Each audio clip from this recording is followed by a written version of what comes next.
For me, the contemporary relevance of Magna Carta is the question of rule of law, because I think the rule of law is fundamental to any democracy, and we tend to take it for granted.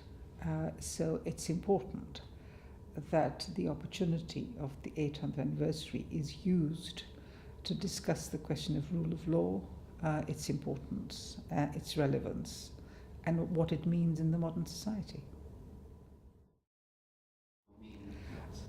For me, it's a question of being respectful of what the laws of the country are, why they're necessary, and within that comes the question of the independence of the judiciary, the independence in the way that lawyers operate, and they are the basic components on which any democracy can work, and how individuals should actually respect the rule of law and understand its significance.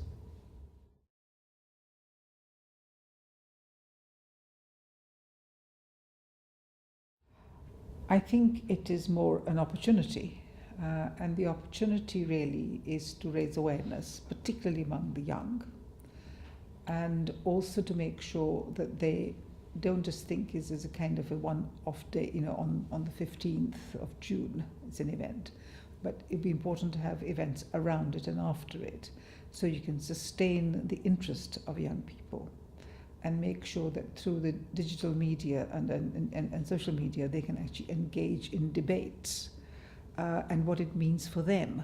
So I would like to see a lot more participation, and I think that's a real opportunity.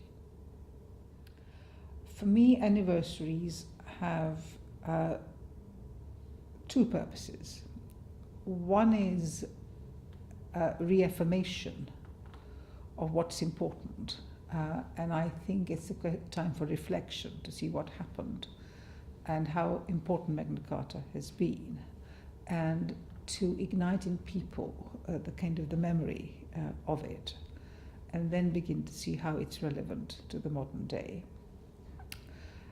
What I would think would be important is not just to have sort of symbolic events, more monuments, to mark the Magna Carta. While these are important, I think what's much more important is how to make it what I call a living document.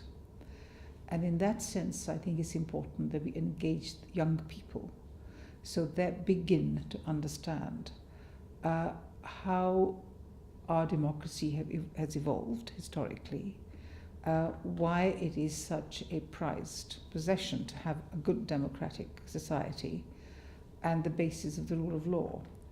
And I also think that over the years we have become rather reticent about our democracy, and we tend to think democracy is about representative democracy, that every 4 or 5 years we vote and then we sit back and let people elected govern the country. But I think it'd be important to have much more of engagement and participation, and to make young people aware that they must participate and engage. It's important that we now use this opportunity to revitalize, to revive what Magna Carta stood for.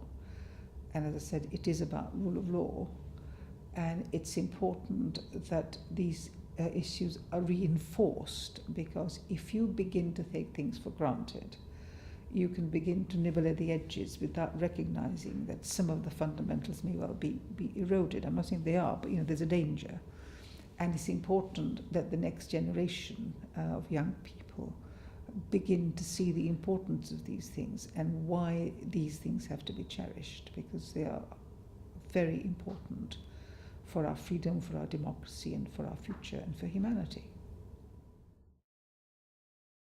That it's important to understand the history of the Magna Carta, because you can't look ahead unless you look back, and proper understanding of the history is important. Secondly would be the evolution. Secondly, to see where there is the real opportunities there are, and what are the dangers for the future to our freedoms, and therefore what kind of future they want for themselves, and against that background to begin to draft a charter But I think the important thing is the act of their engagement. And I hope that it is done through debate, because part of a good democratic process is the ability to debate and have a dialogue and come to a consensus. And I think the process is going to be just as important as the outcome. Well, obviously, because when you're looking at human rights and civil liberties, these are always controversial issues, because if you're protecting someone's human right, the other person can say, well, it impacts on my human right. Same with civil liberties. But I think it's important that these are actually debated. To me,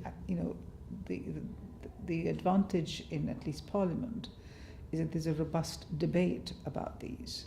And the one which has obviously dominated our agenda over the last 10 years or so is the question of security and freedom. And these, as you well know, have been very thorny issues. I think that the developments over the last few years, increase in terrorism, has actually instilled fear in people. And there is a dilemma in terms of how do we maintain our freedom and yet protect ourselves. I think that, to my mind, is going to be a continuing issue. But it's going to require a bit of courage and a sense of perspective, that it's very easy to lose your freedom, and it's important that these things are maintained. And the other one, which of course is important, is freedom of speech, ability to have a dialogue, discuss, and so on. To me, I think those are critical issues. So I see over the next few years that this is going to be an ongoing issue.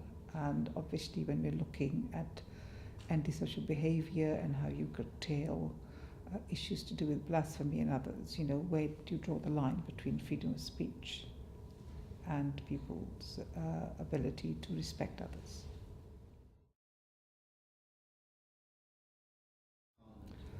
Well, I think, of course, Parliament is paramount, because in a way that's a place where you have elected members. Needless to say, the House of Lords is the devising chamber, but the fact is that through democratic process, that's discussed, and then the laws, whatever they are actually respected. And it's the job of the judges to kind of interpret those laws, but not make legislation. That is for Parliament to do.